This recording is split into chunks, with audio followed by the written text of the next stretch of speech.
Assalamualaikum warahmatullahi wabarakatuh. Perkenalkan, nama saya Andra Rizky Adi Muhammad Putra, NIM 200870006 dari Prodi Pendidikan Kepelatihan Olahraga.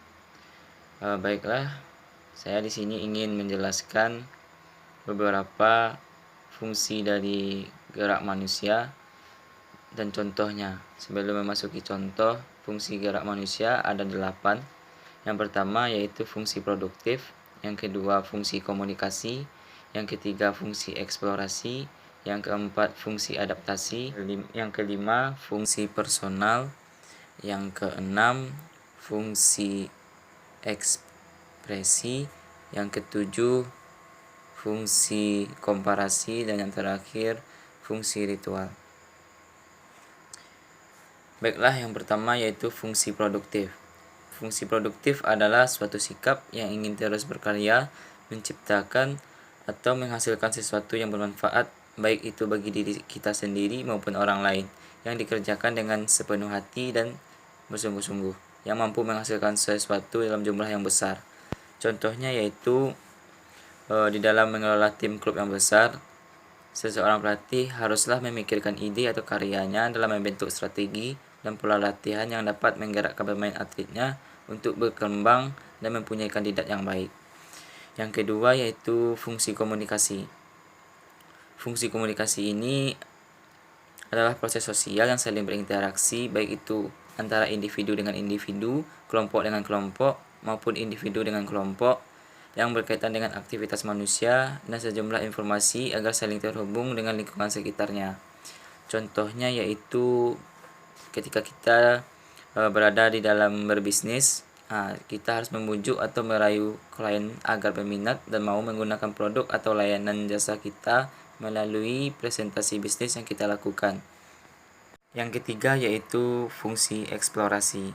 Fungsi eksplorasi yaitu fungsi gerak yang melakukan kegiatan penjelajahan ruang gerak yang dapat membantu dalam kemampuan seseorang dalam berimajinasi atau mengemukakan ide-idenya untuk mencari suatu bentuk gerak yang baru. Contohnya yaitu seorang penari.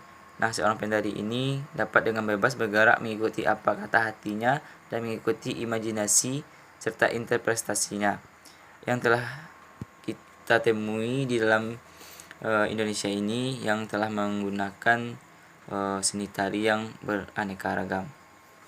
Yang keempat yaitu ada fungsi adaptasi. Di sini fungsi adaptasi adalah fungsi gerak yang menyesuaikan diri kita dengan lingkungan sekitarnya dan juga memberikan tindakan atau suatu bentuk respon terhadap perubahan lingkungan yang dapat diterima. Oleh sebab itulah adaptasi dapat diartikan sebagai suatu perubahan dalam populasi akibat kegiatan tiap-tiap individu yang menyusunnya untuk menyesuaikan diri terhadap setiap perubahan. Contohnya di sini yaitu yang adalah suku yang berada di pedalaman, yang susah untuk menerapkan teknologi yang canggih atau yang modern karena mereka beranggapan bahwa alat-alat tersebut membawa dampak yang buruk bagi kehidupannya dan tidak pernah ada di dalam kehidupan sehari-hari mereka. Makanya perlu untuk itu melakukan penggerakan untuk beradaptasi agar mereka dapat terbiasa dalam menggunakan alat-alat yang sudah modern. Yang kelima ada fungsi personal. Fungsi personal sini adalah fungsi gerak yang menghasilkan suatu karya yang akan dinikmati atau yang bermanfaat oleh dirinya. Baik itu pemenuhan dari secara fisik maupun secara emosional. Contohnya yaitu ketika seorang aktor yang kesusahan dalam berakting dan kelelahan yang dihadapinya, maka suatu kondisi tersebut yang dihadapinya itu adalah yang dapat merasakannya itu adalah dirinya sendiri. Yang keenam ada fungsi ekspresi. Fungsi ekspresi adalah suatu fungsi gerak untuk mengungkapkan di dalam diri seseorang, biasanya berupa luapan emosi maupun gerak tubuh. Di sini setiap manusia itu memiliki hak untuk mengekspresikan emosinya di dalam kehidupan sehari-hari, baik itu dari gestur tubuh ataupun bahasa tubuh. Contohnya yaitu ketika kita melihat sesuatu pemandangan alam yang menakjubkan bagi hati kita. Di sanalah kita dapat mengekspresikan dengan rasa bahagiakah, senang, gembira, atau penuh dengan suka. Yang ketujuh, ada fungsi komparasi. Nah, di sini komparasi berfungsi sebagai fungsi gerak yang membandingkan suatu kondisi atau kejadian yang ada di dua tempat. Di dalam kondisi tersebut, kita membandingkan manakah yang di antara kondisi tersebut yang lebih baik dari hasil penelitian yang kita lakukan. Contohnya, ketika guru SMP yang membandingkan kemampuan belajar dan prestasi siswanya dengan membandingkan nilai rapor dari siswa yang berasal dari MIN dan dari SD. Nah, yang kedelapan yang terakhir ini adalah fungsi ritual. Fungsi ritual ini adalah suatu fungsi yang melakukan gerakan tindakan atau suatu pertunjukan yang dijadikan tradisi oleh masyarakat sekitar untuk sebuah upacara, baik itu upacara kelahiran, kematian, dan pernikahan.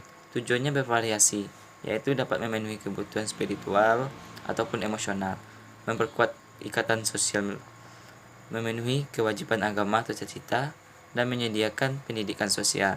Nah, contohnya di sini yaitu pada upacara ngaben di Bali. Nah, alat yang digunakan yaitu gamelan yang dimainkan pada acara ngaben di Bali, yakni gamelan, luang, angklung, dan gambang, yaitu suatu tradisi atau upacara yang memperingati hari kematian seseorang dengan melibatkan jenazah yang masih utuh. Baiklah, hanya itu yang dapat saya sampaikan dan saya informasikan dari materi yang dapat saya paparkan. Baiklah, kepada teman-teman, ketika ada kekurangan saya mohon maaf. Wassalamualaikum warahmatullahi wabarakatuh.